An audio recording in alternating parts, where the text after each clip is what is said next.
a pretty basic question, but I think we can all talk a little bit on it. Is this interesting? So I guess, Nick, you like to make paper look old, which is awesome. But I want to know from the rest of you, like, what part of the job makes you feel like you're getting away with something? Like, we get paid to do this. What part of the job does that for you?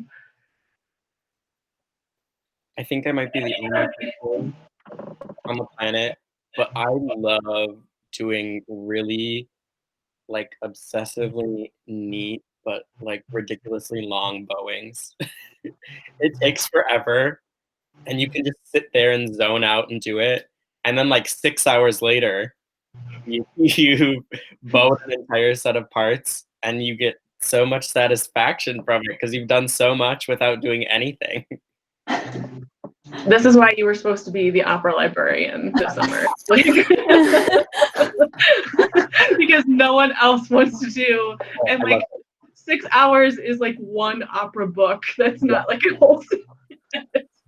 I can't believe you're sitting here like saying like you just sit there and you have to reorganize every single aria from the whole opera, and time just flies, and it's so much fun. I love organizing things. When I came into the library at Concordia, my undergrad, like it hadn't been cataloged or updated in like upwards of 10 years. And I spent an entire year just tearing it apart and putting it back together because I wanted to. That's a really rewarding like task for me too. I really like when I got to the chamber music library last summer in Aspen, we had gotten a huge donation of brass chamber music. And I spent the whole summer cataloging, making folders for, making different bindings for, and using a lot of gaff tape to make like they wouldn't buy us folders. So I was literally making folders out of like some cardboard that we found in the library and like making folders for all the parts. That was so much fun. Yeah, I love doing cataloging stuff right before COVID. Like, there's several different stages that my library is in, and they're just like, they have their own little family and part. It's like a time period that you just kind of travel through, and there's this one section of just all of these like great like opera scores and like donations that we've got of like study scores, Dover, that sort of thing. And if any musician wants to check those out, we can, but they were just kind of all not organized before. So one day I was like, you know what? I'm finally going to do it. Like, I'm just going to take everything off the shelf and I'm going to alphabetize it.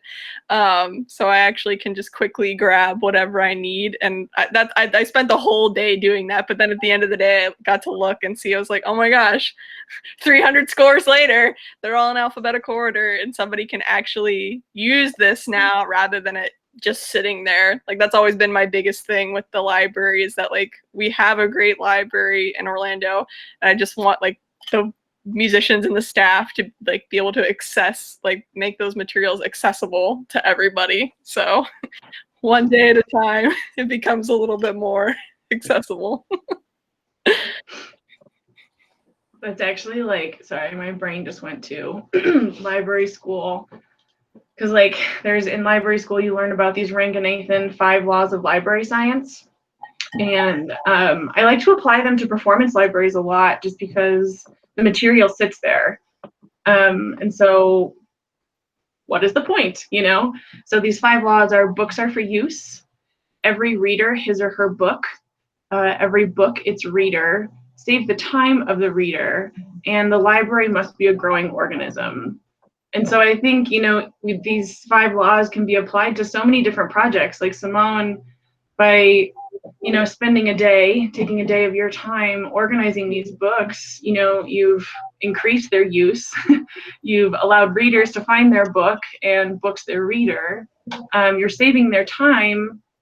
And you're also, through this process, being able to weed and therefore grow your collection if need be, or take stuff out. It's growing. And I think by applying these 5 laws of library science to a lot of different aspects of, projects that we do, I'm able to organize them a little bit better in my brain. But but that's just like a little crossover, and we'll get to, library science stuff later. But yeah, that's awesome. I love a good cataloging project, which I got to work with Simone a few summers ago on a giant cataloging project, and it was awesome. And we had a ton of fun in the library, and we ate IKEA veggie dogs, and it was good. Those things are amazing. Thank you, IKEA. Sponsor us. Please. We'll just like drop as many names as like we just need snacks mostly. Yeah, LaCroix, please. I didn't have any this morning. Otherwise, I would have been like, LaCroix. Josephine, tell us about, what part of the job is like most exciting for you? What do you feel like you're getting away with your student positions that you've had? I really like making like new sets. It's like so tedious and it can be really annoying, but I just like physically like getting like the nice like thick paper and like taping everything and like laying it all on top of each other, and like once you're done and you look at like all the string parts, it's like so aesthetically pleasing. Like when all the staples line up on the side, like my heart is like very full. You guys are such nerds. What's everybody's favorite size of paper to use for a brand new set? I think 10 by 13 for me. Yeah, I used 10 by 13. We had a bunch of 9 by 12 in the library last summer, and I fell in love with it. I really liked using 9 by 12. It was kind of, it's like nicer on a stand. I feel like it looks real good. We have like our copier can do 12 by 18, and so like we use 9 by so we can make our own set of like folded 9 by 12, but my preference would be if our copier could hold, the whatever it would be, 20 by 13, which some can, like the new ones can, and like it'll freaking fold it and staple it for you and everything. There's a few libraries that have those machines, and they're bonkers because they're just like command centers of machines that you like step into, and you're like, I need this and this, and they're bonkers. My high school had one of those as like the district printing center. We had there were like 2 of them in this room that was like the district copy room. And the first time I went in there, my senior year after I had started my first internship at Elmhurst Symphony to like secretly do some parts for the orchestra, I was like, hi. And there's a full-time staff, like their job is to like run, operate, fix, and manage the copy room. And she was teaching me everything about the machines, and they were capable of like the world. Like they could do literally anything. And the paper, like if you just needed one piece of paper like printed, like you'd put the paper down and it would print it, and it would go through like half a mile of conveyor belts and come out 20 feet later. So like printing one thing, not that practical. But if you need things like, I think it could even spiral bind or something, or maybe coil bind, I don't know. It was capable of more than any other copy machine I've ever seen. Like a transformer. Yeah. Could you imagine?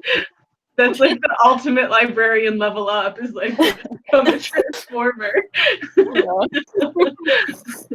And you can really be photocopying with one limb and like changing bowings with another. That's the future, guys. Yeah. Quote me on that one. Cyborg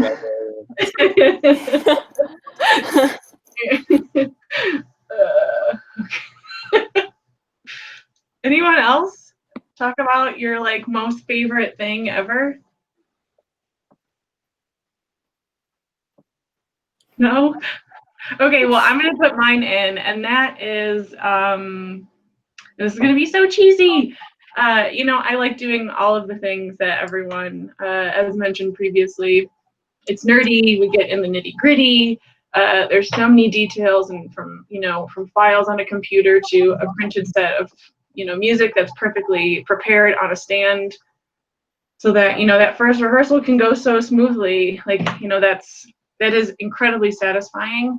But I think for me as a library mom, what's most satisfying is to watch you guys go through the trials and tribulations and come out at the end.